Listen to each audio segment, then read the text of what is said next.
Every week there is a lot of talk about Pochettino in, Pochettino out. If you've been following this channel for a while, you know that I'm usually taking the side of a manager. Because I do feel that the managers, not just Pochettino, but I mean, we Chelsea fans, we know the treatment of managers, right? It's always the manager that gets all the blame, that gets sacked constantly, never putting the blame on certain players. And yet again, here with Pochettino, I'm taking his side right now because of everything this club has gone through. All the transfers coming in, coming out, injuries, etc., etc. I'm still taking his side, and I explain throughout the video why. Of course, do make your case down in the comment section below. Try and stay respectful. Now, there was an interview that is now circling on X and probably other social medias as well with regards to Pochettino, football philosophy, tactics, feelings, etc. Have a listen. When the player understands that you are working for them, it's not about philosophy to play 1-4-4-2 or 1-4-3-3 or play more defensive in a counterattack or dominate the game. It's about that they feel that you want the best for them.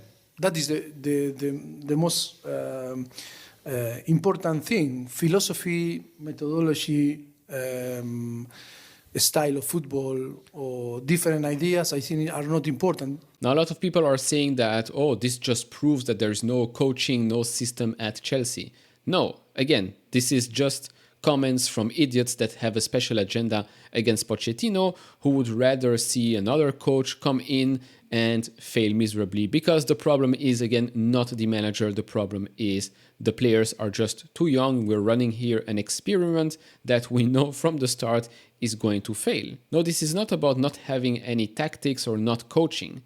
This is about making sure that the young players, right, the players that have, 1 or 2 seasons under their belt at a professional level, at a high level, to make them feel comfortable in their own game, to make them feel comfortable with their own skills. It has zero thing to do with, oh, Pochettino doesn't know how to coach, Pochettino doesn't have any philosophy.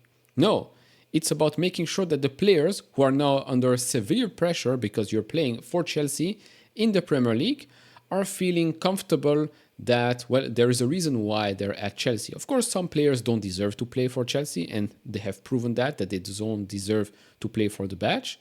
But those that do need to feel, let's say, comfortable playing at Chelsea, need to feel comfortable showing their own quality. Of course, playing with just a bunch of kids in the team is only going to make this more difficult. If you have experience in the team, the experienced players can do more work, and so the inexperienced players, the younger kids, can, let's say, be more of an experiment, let them play, let them show their skills, let them express themselves on the field. This was basically what Pochettino was trying to say here. But of course, using the brain, using a little bit what's inside people's head is usually quite difficult for a lot of morons on social media. Now, just an FYI, did you know how many players came in and out last summer? If you didn't know, then maybe have a look at this list right here. This is the list of arrivals. It's a pretty long list. And the average age here, 21.3. 21.3 years old of the arrivals. Of course, not all of them are at Chelsea right now. A lot of them are on loan.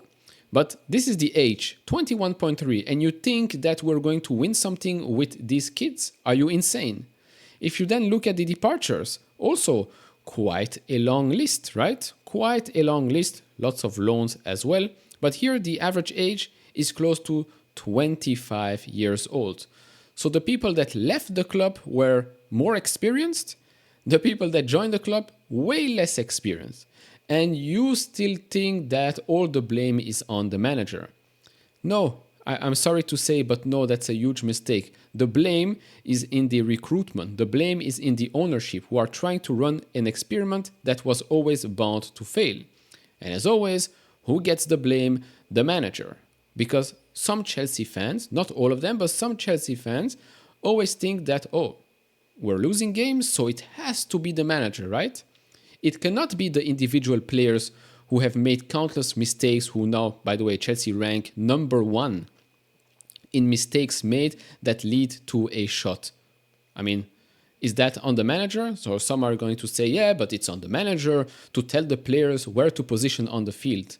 Well, yeah, but the game is twice 45 minutes long. Do you think that one manager can control all the 11 players every single second, every single minute? No. There is a reason why you play professional football at a high level. It's because usually you have something here in your head. You know how to play the game. Visually, you know where to position yourself. You see a counter. If you see two players, you know how to position yourself. You know what to do. Usually. Sometimes mistakes happen. Fine, we know a lot. Even the best of the best make mistakes.